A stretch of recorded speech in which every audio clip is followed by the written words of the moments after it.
have the amazing Natalie West with me today. This is a much anticipated meeting. I have admired you for so long online. You have wonderful content, a beautiful spirit. It shows through, and you are out there speaking to mental health and speaking to the impact that nutrition has on mental health. So I know we have a lot of shared common ground.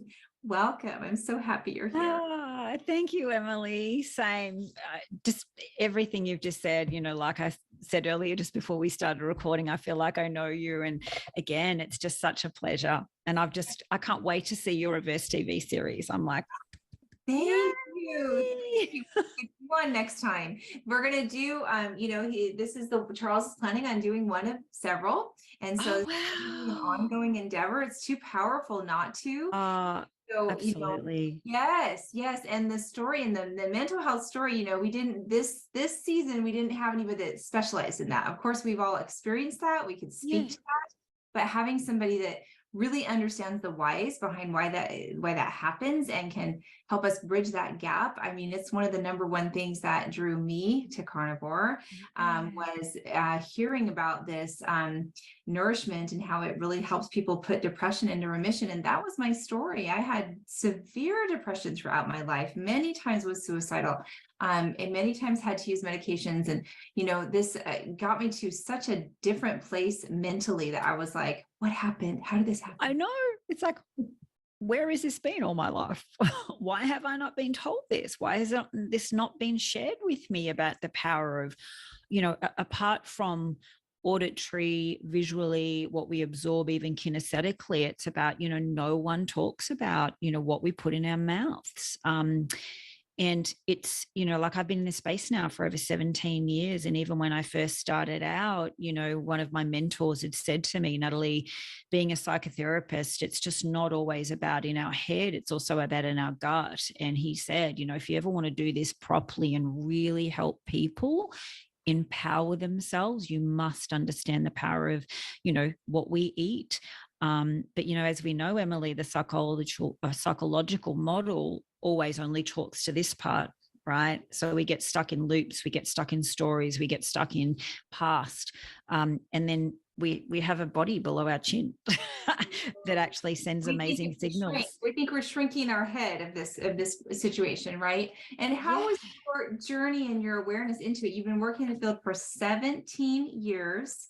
Somebody told you early on the power of gut and gut health. And did that sync with you early on? Was that part of your philosophy from the start?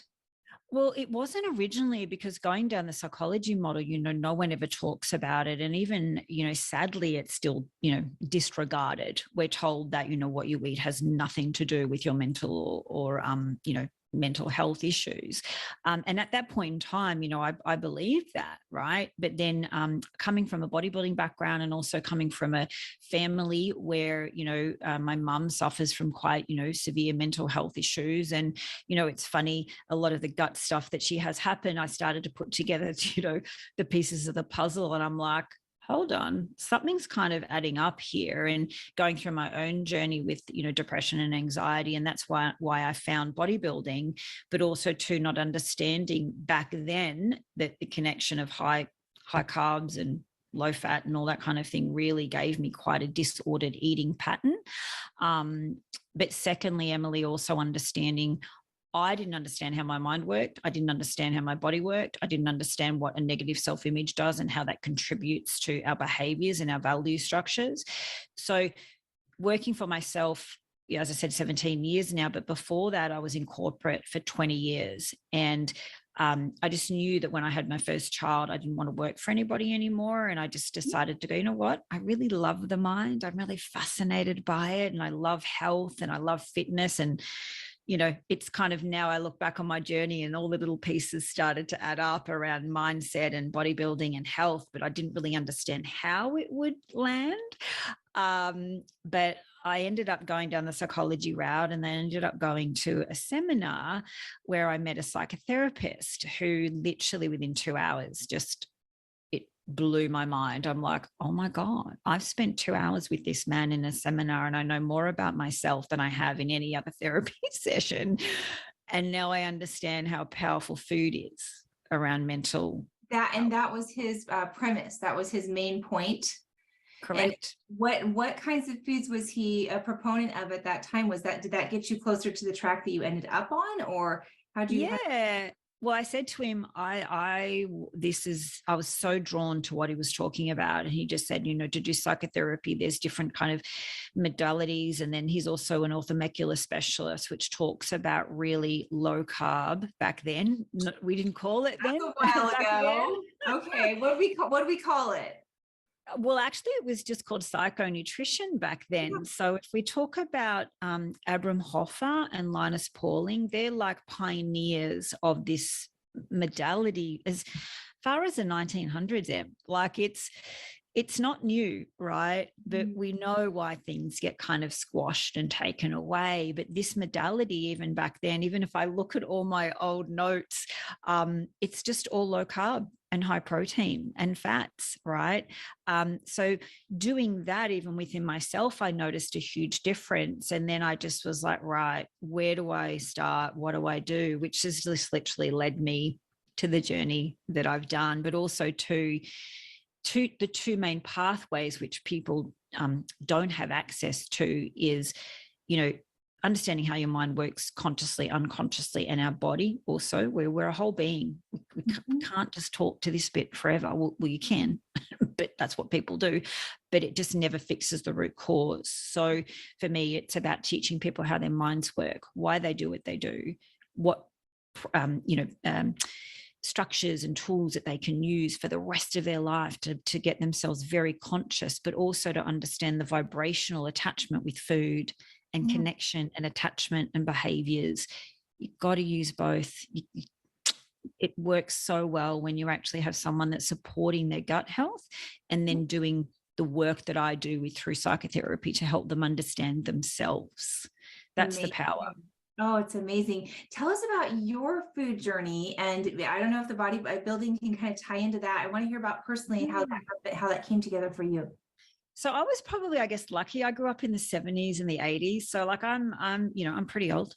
You don't look pretty old, girlfriend. I'm 51 this year.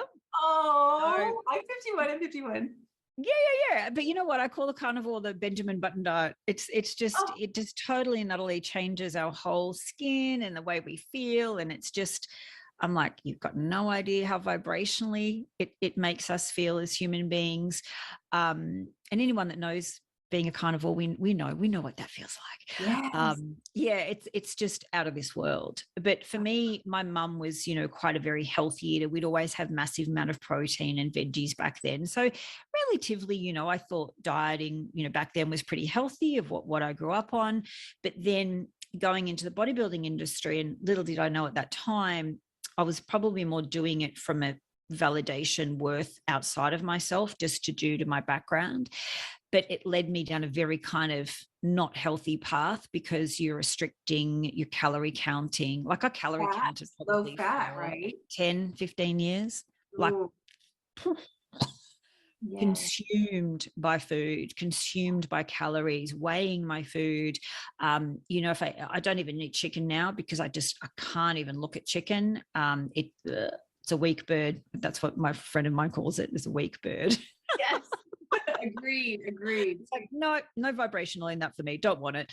Yeah. But it was literally, Emily, it was like broccoli, chicken, rice, and, egg whites, but not even really good fats, right? Because I wasn't qualified then. I didn't understand what this was doing.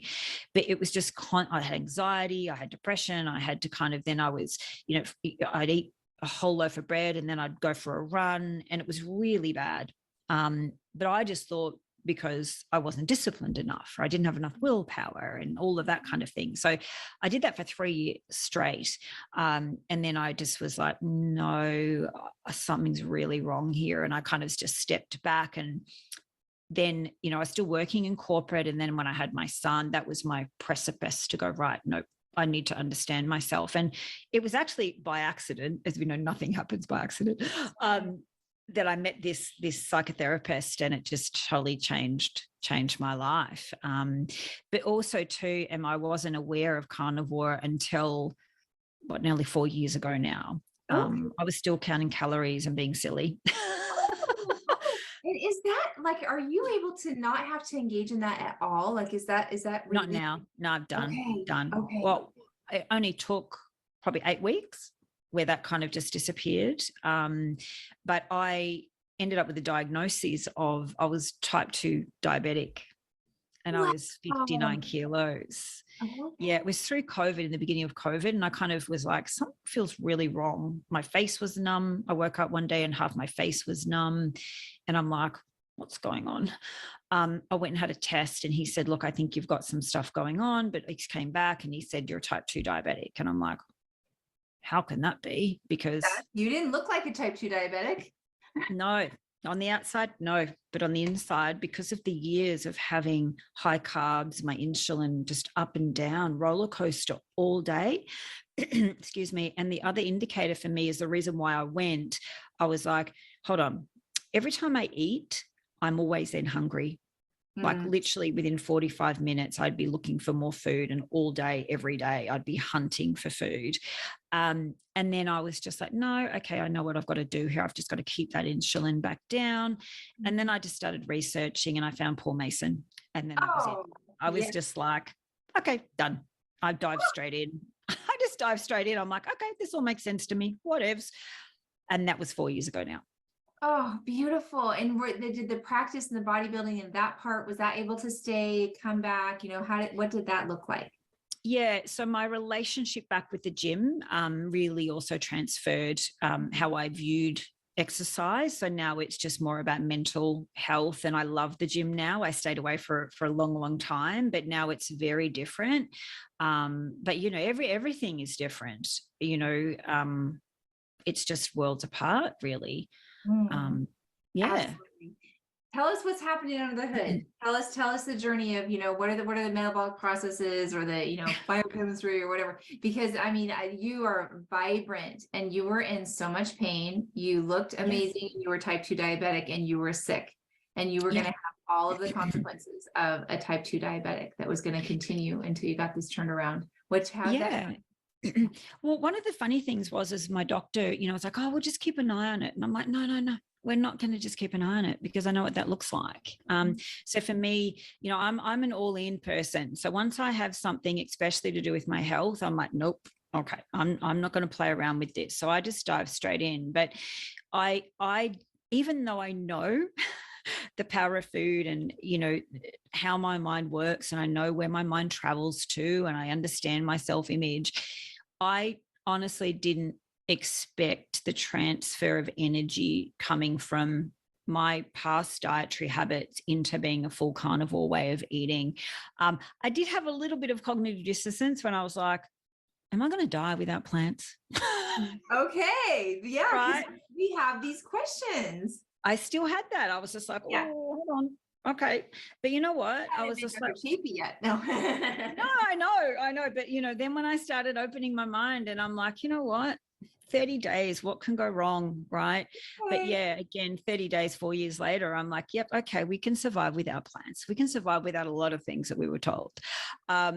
So for me, it's just really about being my energy, just everything, Emily. It's just a whole vibrational shift mentally and physically. Like I've not had one anxiety, not one depressive spot, nothing. It's just totally and utterly changed my life, but also too, I see it now in my clients, and I see clients who have been in therapy for many, many years, talking about the same things over and over and over, and no one ever asks them what they eat. Even though 17 years ago, I was also asking people what they eat, because of obviously the you know, the Linus Pauling and Abram Hoffer kind of models of low carb.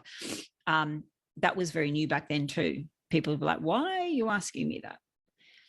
It's because it's important. Right. And I think about, you know, there's no essential carbohydrate. We have essential amino acids, and we have essential fatty acids. And that's when I'm thinking about this. Like, I remember when this book came out that was called The Mood Cure, that was sort of like, you're having this, issue, look at the 5-HTP, or look at this amino Yes. acid. And she was very much identifying these very specific amino acids that you could use therapeutically. And so it sort of made sense to me, under unraveling the whys of the carnivore, that you're getting such rich nourishment Yes. of all of your amino acids. And you're also getting an influx of where you're taking out the plants, which hold the oxalates, which then block the absorption. It all makes sense as to why, when you, and this is what I always ask people. And, people always say to me, like, oh gosh, that can't be healthy. And I'm like, well, I'm 4 years in and Yes. I'm okay. So it's also about supporting the conscious, I guess, thoughts that people have led to believe. But it's like, okay, so really technically, if plants were something that a human being needed to thrive, not just survive, because most people are just surviving through every day, both mentally and physically, which is, where I kind of want to allow people to understand that thriving is a real thing and you can be at your most optimal health. But if you take something out that we have been led to believe that we need, well, technically, you shouldn't get better. You should get worse, or you should get sick, or your hair should fall out, or you shouldn't look healthy. So again, it's a matter of going, well, what component of these vegetables are not supported in a human diet? And again, same with zero carb. Again, that really triggers a lot of people. But you're right. It's actually about undoing the belief structures and concepts that we've learnt, and society's patterning, especially when you start to move away and take control of your own health, which I know a lot of carnivores, that's the reason why. They've just got their threshold and they're done. And it's like, you know what? I'm just going to do it. And it's bringing the power back. And I think with the community that we're in, it is about giving human beings their power back because the other side of the coin is not that. It's highly disempowering. Like I've got a client that I remembered reach out to me overseas. So she really bad mental health problems and ended up finding carnivore. She'd been seeing a psychiatrist and was on meds, and then did carnivore and literally started to, slowly reduce her meds and then come off, right? Did this for 6 months, felt amazing, and then went back to the psychiatrist, and the psychiatrist said to her, no, that's really dangerous to eat like that. Really dangerous to eat like that. You'll have to start your meds again, because you're probably just in a placebo where your food has really got nothing to do with your type 2 bipolar. Yeah. So she was devastated, but I just said to her, you need to trust yourself. The authoritarian is you. Yes. If you're the one that's been able to do this for you, you need to trust yourself. But sadly, Emily, that's a very common story. It is. And when the white coat's telling you something, and when you walk into that office, your power kind of goes away. And so there's a component of it that, yes, we know this is the proper way to eat. And when we eat this way, so many of us are night and day, have this transformation, go through these experiences. And yet we still have to have the confidence to be able to stand in that strength, because the world is not going to accept that quite yet. I mean, we're getting more and more that will. And so, I think that's really important, that you're empowering your clients to not only, this is the way, but in order for you to protect this for yourself, there's going to be something powerful that has to happen inside, right? Correct. And it's one of those things where, as human beings, our programming is to feel connected with other human beings and to feel like we're fitting in. But unfortunately, that can quite derail and can have really kind of, deleterious effects on someone when they're trying to find their pathway, and someone else in their family, or they're pressured, or their doctor said no. Unfortunately, from a programming point, if your self-image is not really in a great space, you tend to kind of then pull back or follow what everyone else kind of wants you to do. But again, it's about unwiring that to go, hold on, what goes on my plate and my mental and metabolic health is not a community project unless I'm actually supported in that.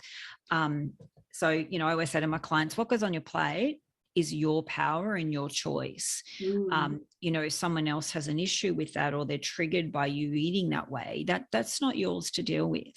If someone's curious, yes, ask curious questions.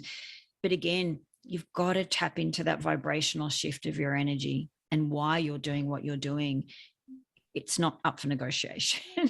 Wow. Okay. I love you hearing about this vibrational. I just want you to explain that a little bit. Just unpack that for me.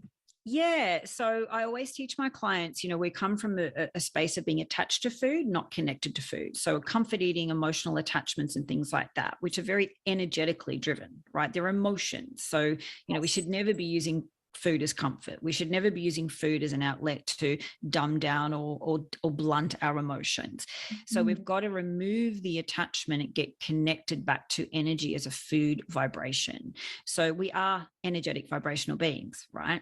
So again, though, if we're talking to this bit of our head all the time psychologically, we miss what's going on down here, because we are actually an unconscious body, which has patterning and energy that gets stuck. So what happens is, when I get people to look at food, I get them to look at it as a primal instinct, as a vibration. What vibration is this bringing to me? So for example, if you look at some amazing meat and butter, the vibration in that is so high. Whereas if you look at a pizza that's full of gluten, sugar, and crappy carbs, that's a really low vibrational food. So it's teaching people the vibrational shift of what they're putting into their body, both attachment wise, but emotional wise. And I always say my gut is prime real estate. Nothing gets in there that is of a low vibration. So it's helping people understand that food, as in nature, holds vibration. So it's feeling, once you've eaten your steak and you're getting on this journey, you vibrate at a very, very different level, because your cells are being fed, your gut's being fed. Obviously, if there's a bit of a leaky gut problem, you know, that's kind of quite specific to some unique people that need to deal with that. But a lot of the time, you're feeding the gut with a high vibrational food that holds the amino acids that then creates the neurotransmitters that we need. All the other stuff holds nothing of that. That's low vibration. So it's, and if you speak to any long-term carnivore and you think about how they feel vibrationally, they'll tell you, and you can see it in them. Yes. There's this energy around them. Yes. Right. Yes. It's recognizable. If you look at someone that eats a very kind of sad diet, you can see the energy around them. Right. Right. And how do you like explain this to people when they're coming in, they're looking at it from the outside and they're wanting to know what that's like on the inside, and they're thinking, you know, I have food addiction or sugar addiction. Like, how do you answer that that habit or that condition that apparently a lot of us have? Yeah. Well, firstly, you know, we've got to make sure that we're not triggering any diet unconscious patterns. So that's why I never use the word carnivore diet, because with a lot of people that'll trigger unconscious reactions from past dieting. So I always say, this is not a diet to force your body to lose weight. This is a mental and metabolic health protocol that you use to reset your body. Yeah. I love it. And so when people are coming from that, like a sugar addiction, and they're, you know, just can't kind of stay away from this. So you're calling it almost a medical protocol, right? Yeah, it is. That. So one, it's teaching them, again, their patterning of programming around their self-image and where their food behaviors were learned. And a lot of the time it's between the age of 0 to 7. That's where we learn things unconsciously around values, beliefs, how we use food, how we hear about food. You know, if our mums have been on a diet and we're told that, you know what, don't eat that, you'll get fat, that all gets embedded immediately. So by the time we're like 12 and 13, all of that unconscious patterning and program around our self-image is 90% of what drives our behaviors every day. And that's what we learn when it comes to the attachment around food. Food should never, ever be programmed as a source to force your body to lose weight or to calorie restrict or calorie control, because society has driven that we have to look a certain way more than use food as a mental health protocol. And that's always the way that it should be. So I teach people, one, how their minds work, two, why they do what they do, so they can actually see what's going on. And secondly, what are psychological, biological, and heart cravings. So I Oh, give them all the pathways and the tools to understand if you have an addiction to sugar, there's a biological problem going on, but there's also a psychological issue, but there's also a heart craving. oh, So I if want I've to hear more heart, about that. Can you tell me what a heart craving is? That's cool. so heart cravings are like the emotional parts of ourselves that we're not looking at. We're using food to cover that. So for example, it's like I always ask people, if you're really craving something, how about we ask ourselves, what am I needing from myself right now? Do I need to be kinder to myself? Do I need to love myself right now? Why am I wanting to anchor my emotional feelings right now in food or alcohol or even drugs, right? Mhm. So when someone says to me, I get cravings all the time, we've got to really pull them apart to go, hold on. What does that actually mean? Is it a biological craving because your body's craving sugar because we've been feeding it for so long? But we've also got emotional anchors in that as well. And people not believing in themselves, that's the other thing. Like, I think so many people don't trust themselves. They Yeah. don't love themselves. They don't know how to. And, one of the big pathways of the work that I do is values of ourselves. Like, what are the values that we have with our relationship with ourselves? Once you start to get that right, and that's when I work with people firstly on that psychological unconscious conscious patterning and then into their body, then I start opening up that pathway to start feeding themselves differently. Because if you do that first, it's really difficult because you're in a lot of resistance, because you're like, oh my God, I'm going to lose something, or I'm having something being taken away from me, which creates unconscious resistance because it's so unfamiliar. Our minds don't like being unfamiliar. They don't like being in the unknown, but that's the only way we can shift and change patterns. We have to be in the unknown. So when I start that way and then I support with the carnivore way of eating, it all starts to align. And it's like, oh my gosh, that just went away. Or, I had a client recently I just finished working with after 6 months, and she was weighing herself 5 times a day, calorie counting, disordered eating.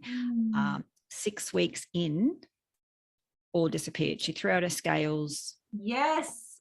all gone. She's Oh, now she's carnivore coach. Now she's like, amazing. Yeah, incredible. all gone. Yeah. These It's have pretty been powerful. lifelong, addictive behaviors, mental behaviors. Do you see people, parts of their lives kind of open up when they get past this, and new Oh, things kind of coming along, and everything. Like, if I talk about Steph for a sec, like, she's like, oh my gosh, my whole life in the last 6 months, everything has just opened up for me. Like, I have so many pathways that have just, her vibration has shifted. So as I talk about vibration a lot, right? If we're vibrating down here and we start to get out of that, your world is your oyster. Like, things just open up. But I always say to people, be really mindful of when we're talking about success, because we're also really conditioned to think that success is something that we need to see all the time outside of ourselves, like in relation to a job, a title, money, cars, houses, whatever it may be. Yeah, that's a big part of someone's visions or goals. But success comes from how you feel within around the relationship with yourself. So that's what I see with my clients. They're so disconnected from themselves with eating and all whatever they've got going on. Once they start to get that back, everything just outside of themselves opens up. I love Kelly Hogan often says, redefining success. I'll see her Yes. hashtag things, and for her it's maybe that she got to play with her kids, and she got to Yes. jump and move around, and so like reframing what we consider success. Correct. We're so conditioned to be so outside of ourselves and ticking boxes, and again, I say to people, you don't have to tick boxes to love yourself. You don't have to do all of these things when you just need to connect back with yourself. Once you do that, your whole definition of success changes. Beautiful. Oh my goodness. Love, it's just, we're just not programmed to love ourselves and to nurture ourselves. And one, to really, Emily, it's when I see people understand and teach them how their minds work, like it's just light bulb after light bulb after light bulb. But then when you have carnivore and you're in ketosis on top of that, you've got 1,000 light bulbs going off in your head. You mentioned no, I love it. You mentioned ketosis, and I was gonna, I think about the brain energy book that's out there that's yes, showing us, what's happening and why this is happening. Can you speak to that issue a little bit? Well, one, it's our birth state. That's if people don't know that, we're actually in ketosis when we're in utero, right? And then we're in ketosis when we're actually born, because breast milk is actually saturated fat. So we're actually, it's our birth state, right? But unfortunately, we get out of that birth state when we start being fed cereals and all of those things. So we've got to get back to that. But from a brain point, and I call it the key to every single mechanism that operates in our body, it's just the inflammation response that just starts to reduce in the body. And that's probably the best, simplest way that I can kind of say to people that have really experienced it. It's the inflammation, it's the calming down of the brain, but firing in a different way, right? So as we know, carbs, it's horrible for our brain, every part of our body from an inflammatory point. But you know what? Not even looking about food as inflammatory point. Our thoughts are inflammatory. Our reactions are inflammatory. We've got to get them all together. You can't just treat one part of the puzzle. But even getting someone in ketosis, a lot of those psychological things start to calm down, but we just got to narrow down what else is stopping someone really stepping into their own self and their own relationship with themselves. So you pretty quickly know once you're out of ketosis how you feel, and when you don't, and when you're in and you're like, okay, well, again, it's a vibration. But human beings, this is what I find with most of my clients, people don't know how they feel on the other side of where they've been. Yes. So if you're talking to someone that has had depression for 20 years or anxiety or disordered eating, their identity is so wrapped up in that, that talking to them about how to kind of get into the unknown, to start re-identifying with, hold on, people get very fearful because it's unfamiliar. So the mind and the body will go, oh, that's too unfamiliar. I don't know who I am without all of that. So using a carnivore protocol, and when they start to feel a shift in their body, we've got to be really mindful, because people can self-sabotage that. So you can have an unconscious self-sabotage around, oh my God, I feel so good. How long is it going to last for?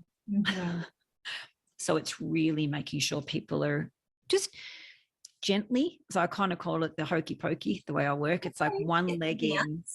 The hokey pokey dance. So it's like one leg in unfamiliarity and one leg in familiarity. So we're just slowly balancing the conscious, unconscious programming and rewiring that and giving people the tools to rewire it. Absolutely. Do you see that cortisol is an issue, and can you recognize that and look at that? And do you have like a specific way that you sort of teach how to work through those issues? Yeah. So I have forms that I get people to fill out. So I write them in a very unconscious way. So when I get them to read them, I get them to respond pretty quickly. So that kind of tells me where they're at on that cortisol or stress level or anxiety level. So a lot of the time I'll come back to the foundations. I've got some pretty clear foundations of how we get that cortisol down. And one of it is getting off that phone at nighttime. That's disastrous for your brain and for your melatonin. So anything, really get off that phone around 10 p.m. You've got to be, like, if you're getting into bed at 11, you've got to be at least an hour away to get this brain and get that artificial light out of your face. So again, teaching people to where their mind travels to when they're in bed. So a lot of the time, people's minds will travel to the past, which is the day that they've been in, and they're going to go around all the shitty things that happened or all the bad things that they did. What happens is you're already in a stress response there and then. So our minds are designed to literally stay in the past or the future, but it's a reflection of the past, right? So that's why people can't see past themselves sometimes, because all they see is a future of where they've been and can't even comprehend. So unless you give the mind a new pathway and build a new avenue, your mind is going to keep repeating and creating the same things. So that's why people say to me, I know I shouldn't be doing this, but I keep doing the same thing over and over and over. It's because the new neural pathway hasn't been built. You've not been conscious, you've been unconscious. So one, when you're in bed, be mindful of where your mind's traveling to. If you're traveling in the past, you need to bring it back to the consciousness and breathe. Stillness work is very powerful. I don't use guided meditation with any of my clients. I get them to sit with themselves, which is terrifying. Yes. Terrifying to people. They're like, oh my gosh. But it's the most powerful thing that you can do, because you've got to get back to connection with where your mind is, what it's saying, where it's going, what it's doing. Because if you don't do that, you just, again, embed that unconscious pattern, and that will drive your behavior. So no phones, stillness, bringing your mind back to consciousness, so you're not running away, even in the past or in the future. Like if you're worried about what's happening tomorrow, you're then going to sleep in a stress response. And guess what? You're going to wake up in a stress response, and you're going to wake up with high cortisol. So sleeping, for me, is a huge priority with anyone that I work with. You must be able to get proper sleep, because if you don't sleep, you do wake up in high cortisol. And then the trigger response for cortisol is carbs and sugar, because that's its energy response. That's what it needs.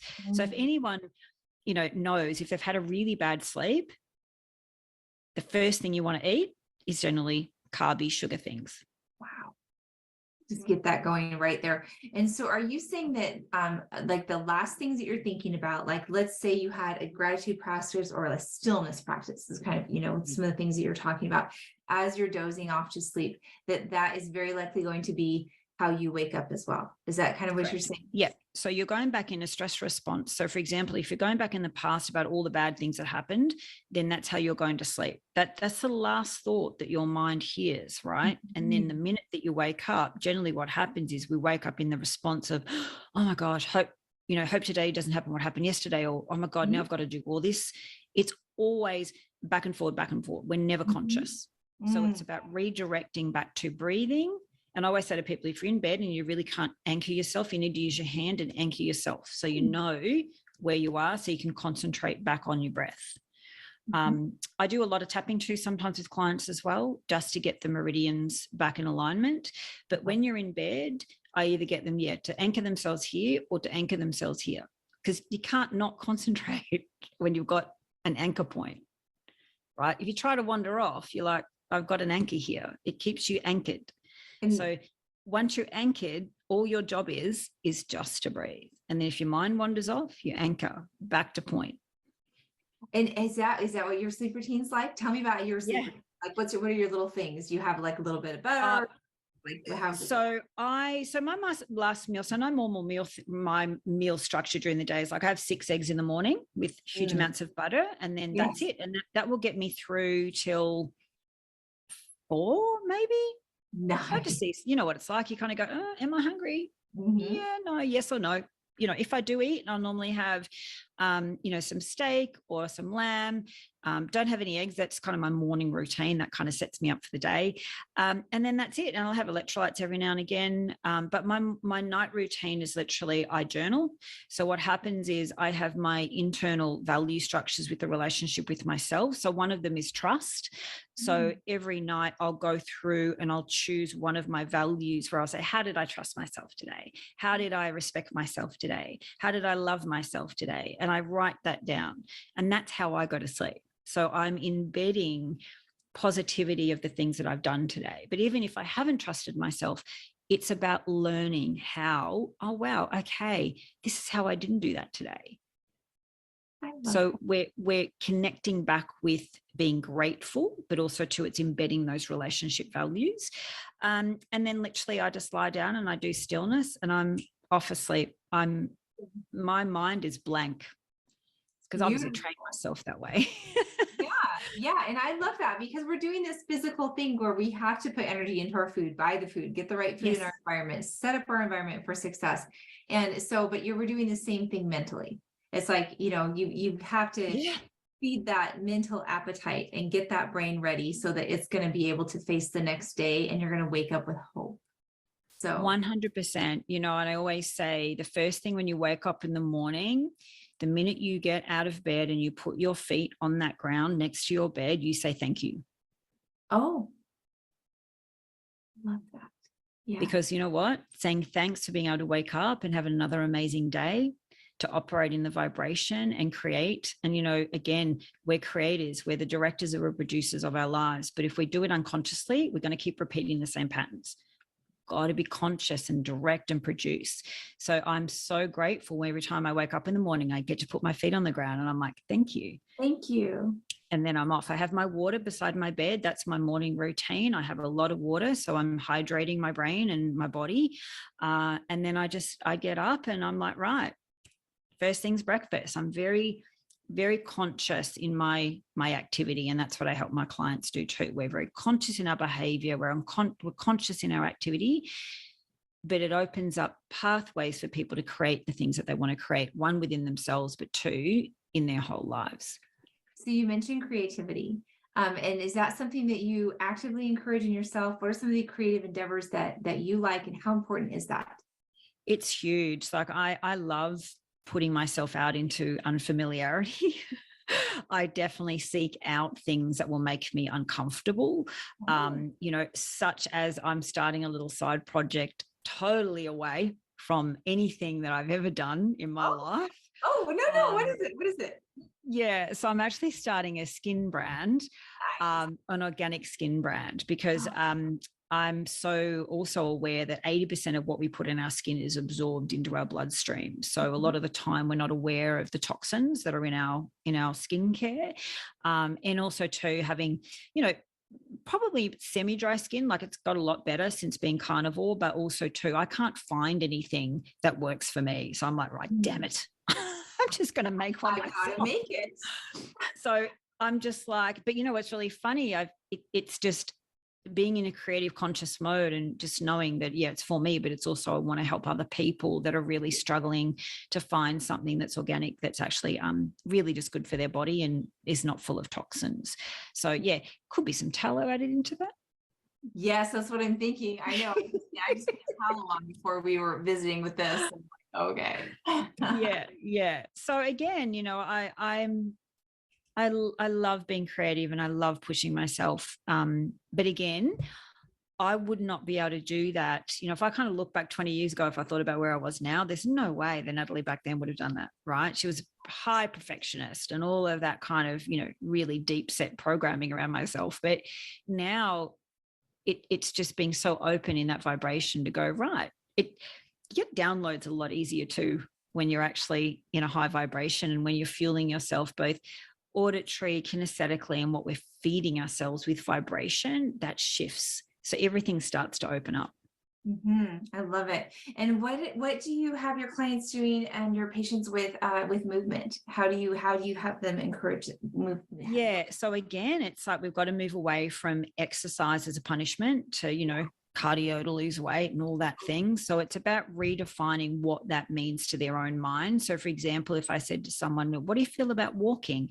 I've got to get the image or the thought or the feeling of what that is for them unconsciously. So if they've had a really bad relationship with diets and exercise, that's going to come up. So we have to reframe that so that it's more about, okay, we are moving because we need to move from a point of mental and metabolic health for endorphins. So it's teaching people that why we're doing this is to get your body, one, out in nature, which is also vibrationally. So, you know, again, grounding is really important. But again, if someone says to me, I'm never going to go to the gym, I'm like, okay, great, no problem. But obviously there's something there. It could be, I'm embarrassed. I don't know what I'm doing. I'm, you know, too shy. So there's lots of other root causes in that. But, you know, I'll say to someone, right, well, what do you love? I love going for a bike ride. Amazing. How many times a week do you think you could realistically do that? I could do it like 3 times a week. Fantastic. Do that.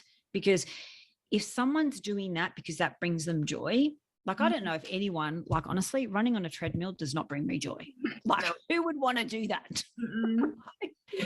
But people do it because they're ingrained to think that that's what they need to do to stay in shape or to lose weight. But it's like, no. Sleep, diet is the most important one that you need. 90% of what you do goes in your mouth is going to create the outcome metabolically in your body. We get, and again, if you're forcing your body to exercise and you're trying to force it into a certain size because that's what it means to someone else, guess what?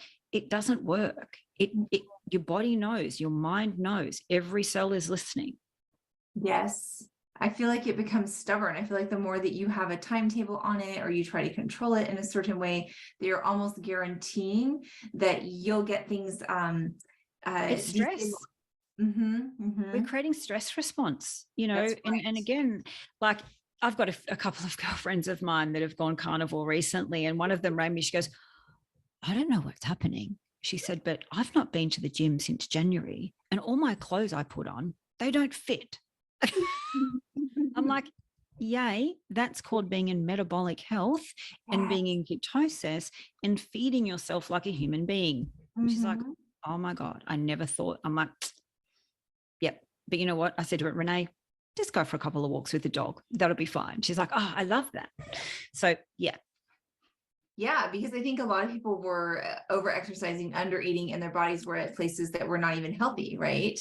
And so Correct. this kind of restores that. And I mean, we see that all the time on Carnivore. Sometimes we see weight gain, right? Yes, And yes, we yeah, do. We yeah, do. absolutely. And I'm loving your perspective on that. Your perspective is like, this might be exactly what was needed.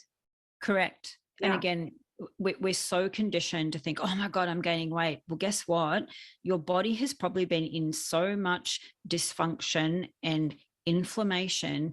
We have to understand our bodies are smarter than us, but we're so disconnected from them. So, yes, in sometimes clients do need to trust their body, let the body follow, make sure we're eating, make sure we're nourishing both mentally and metabolically, but just get out of your body's way. It will shift, it will change. Mhm. But what I find with a lot of people too, the whole weight thing starts to disappear because you start to feel like you've never felt before. And Yes. it's just like, oh my gosh. Like I've just got a lady I saw last night. I've just started working with her and she's 3 weeks in. And even when I saw her, her whole inflammation is starting to disappear. And she goes, you know what, Natalie? She said, it was the first time in my life. She said, I put on a pair of pants, I put on a jumper, I went out. And she said, I've never done that before. She said, I just felt so good about myself. She said, I can't really explain it. She goes, I know I've reduced inflammation, but she said the fact that I just put on some pants, a jumper, and left and had the best night of my life. She said 3 weeks in, she said, I can't believe it. I'm like, yep, there you go.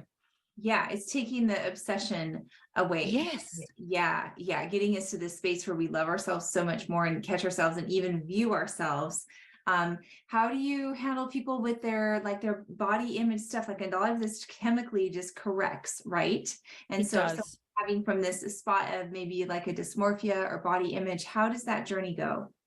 So again, we've got to get to that root cause of where that self-image was developed and how that was heard. So a lot of the time it's between 0 to 7. A lot of people hear really strong affirmations about themselves through the perceptions of other people. And it's generally our authoritarian figures. So self-image negative is the one that generally drives all of that. So what we've got to do is go, okay, well, what does that look like? Where did that start? Bring that out. What parts of ourselves are we attached to around, not loving who we are based on other people's perceptions? So yeah, it's all like the root cause of most of our kind of mental, I guess, identity problems are an unconscious self-image that's driven in a very, very negative way, attached to values that are driven outside of ourselves through acceptance, validation, and not acknowledging who we are and our own gifts and our own worth. So all of our worth is generally externalized. So it's about getting, especially with dysmorphia and even anorexia and all those things, there's self-image, unconscious patterning, nutritional deficiencies for a long period of time. So again, we've got to take all of that in consideration. Amazing. Yeah. So once you start feeding the body the right human food, you find that all of those things that start to calm down, and then you can open up the mind to be able to go, okay, it's safe now to look at these things. Isn't it about safety? I love that word. Yeah. And that's how, we teach that all the time about just letting go of that, the mindset that you had, the restriction, and that when the body feels safe, that it heals, but it has to get to that point first. And I feel like we're always, what we teach in our groups is permission. We just teach that you have permission to nourish yourself. I love what you said. How many eggs do you eat for breakfast? 6. 6 eggs with Yeah. butter. Yeah. I mean, yeah. Yeah, I love it. You're right. It's again, we talk about fear versus danger. Most humans live in fear, which is not real. We've learned that danger is very real, right? So again, humans operate in a fight or flight response based on their past programming. So that's where we get a lot of that flight survival mechanism from, right? And also too, if we haven't been fed nutritionally as a kid, that also exacerbates that issue. So, when someone says to me, I've got depression or anxiety, I'm like, okay, great. Let's look at the psychology elements of that, but also too, let's look at the long-term nutritional deficiencies of that. Yes. It's all connected. But again, permission comes from understanding that you're the only person that needs to know that what permission means for you. But it's very difficult because we're so conditioned to be accepted outside of ourselves. That's the problem. So it's like, well, if I go carnivore and then I go to someone's house, what are they going to say? I'm like, why would that matter? Because you're feeding your mental and metabolic health. Like I said, it's not a community project. If you're getting power from eating this way and you're starting to reverse things that you were told that you would never have to reverse, you had to manage, who's got the power? Absolutely. Yeah. I think about it. I think about, for me, carnivore was putting boundaries and very firm boundaries on my food. Like it was so simple. Yeah. My food was so simple, but by putting this boundary on my food, it helped me to find boundaries in lots of other areas of my life. Yes. Have you seen that? Yes, 100%. And you know what? It also comes from a fact, sometimes you don't even need to vocalize them. You just hold the energy of knowing that, nope, that doesn't work for me. And I'm not going to engage in that because of someone else's triggered responses or whatever that may be. Yes. It's getting people to understand that anything outside of themselves doesn't hold the power over your own decision. So, if you're working and you're going on a work trip and you've got to travel and you're a carnivore, remember the incident or the event or the plane or the hotel doesn't hold power over you in relation to how you eat. You hold the power. Never allow anything outside of yourself to hold power over you, ever. Amazing. Ever. Oh, that's right. Oh, we're firm on that one. We're firm on that one. Absolutely. And it's funny, like I'm never asked, like I if people ask me, like, yep, this is how I eat. Right. But I don't need to justify. And that's, I think a lot of people get into justification. You don't have to justify what you're doing. If you feel amazing and your life is changing, rock it, just go with it. Right. Say you don't eat plants, don't eat carbs, fine. Whatever. Why should that matter to anybody else outside my bubble if I'm feeling amazing? And, this is what we're seeing time and time again, is that so many people are going through this transition. What are some of the toughest points that you've seen, like nutritionally? Do you give a lot of help with that? And are there some things that you typically see that in the beginning, when someone's starting out, that can get bumpy? And there's patterns that you've seen that have helped people? Yeah. So a lot of the time it's just feeling like because they've attached their comfort or their worth or their emotions in a certain way of eating. And we're going to start saying, well, you know what? The first phases that we do, this is how it looks, but it's also just checking in on the emotion. So if someone says, well, when I'm stressed, I eat ice cream. But if we're going to say, well, you can't eat ice cream, that stress response goes straight up because that's the void that's been filled. So it's about teaching people what their emotional voids are. One, with food, but then also to understanding and educating them on, well, this is what happens when you eat this. These are the pathways. So if you eat protein with vegetables, do you get bloated? Yes, I do.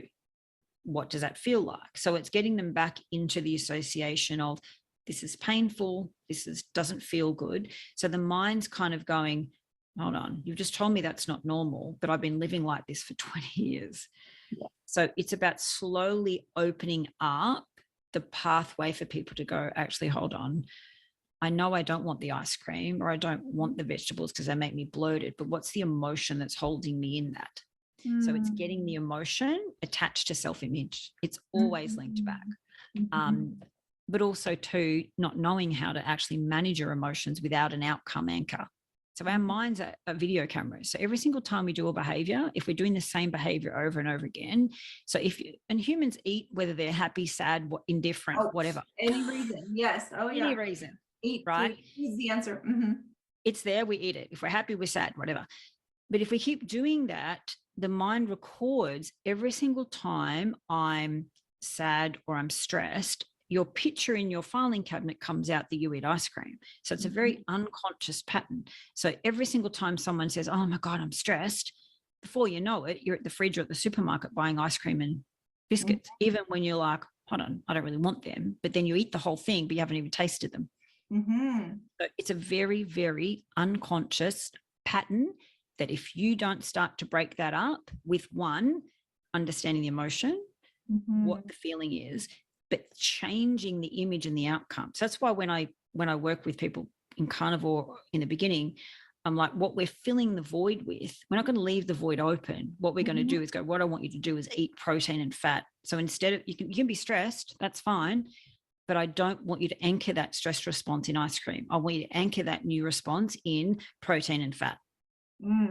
Because what eventually happens is they get to the point where they go to eat the protein. They're like, actually, I'm not hungry. Whereas if you eat the ice cream, you're eating the whole thing and you're re-anchoring that behavior every time. So we've still got to feel the void, but because we've got to anchor it in a new vision and a new action, but what we're teaching the person is, hold on, yes, I'm stressed, but I don't want that. So now I've got to deal with the stress. So once you deal with the emotion of the stress and rewire that to how that looks, you'll never anchor it again outside yourself in anything. It's beautiful. I love how you explain it. Like that's what has happened for me over these years of practice and associating the protein and the fat. There's no carbs, associating those with this is the food that I eat, and pattern after pattern after pattern. I think every time you do that, it forms another picture, and that becomes your go-to. It's not hard for me ever, not one day, not one moment. And this is 2.5 years in. You're 4 years in. What words of hope do you have? When people are looking at this from the outside, they're like, I want to make a day when I'm 4 years in, or when I'm 2.5 years in. What do you say to that person? I think the main thing is just one, nothing arrives to you by accident. Now, if you're seeing a video or you're seeing this thing pop up all the time, it's not by accident. So once you've got to trust yourself, and two, research, talk to people, embed yourself in this, get educated. And, again, if you look at all the people who've been carnivores for a long, long time, their energy and what they say speaks for themselves, right? But again, it is a unique process. So again, you've got to be able to go, why am I doing it?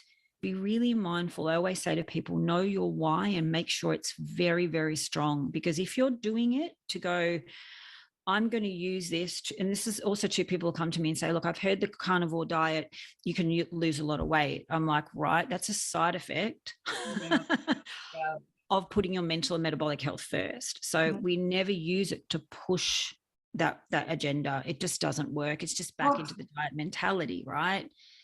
No, I'll say, no, we're not going to do it that way, but this is the way that I do it. And if you want to come on the journey with me, that's how I'll do it. You are kindred spirit. That is our message completely. And, because we get that question in group all the time. We get the weight loss question and we say, yeah, you probably will, as a bystander of a healthy, healed body. A healed body takes an efficient shape.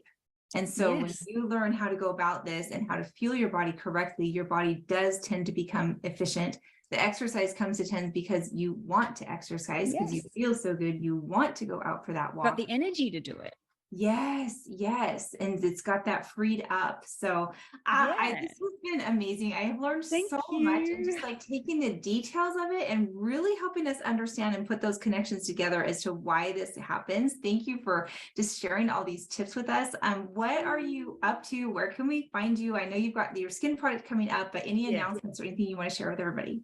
Yeah, no, that's still under work. We're still formulating that right now. But yeah, anyone can just reach out to me on Instagram, through my website. I've got a little kind of let's start here now. So it's a 30-minute free chat with me. So anything that you want to talk about and, let me know where you're at. And yeah, we can just go from there. So just through my Instagram, which is Natalie.West, but you can stalk Emily's account. I'm sure you'll find me. Yes.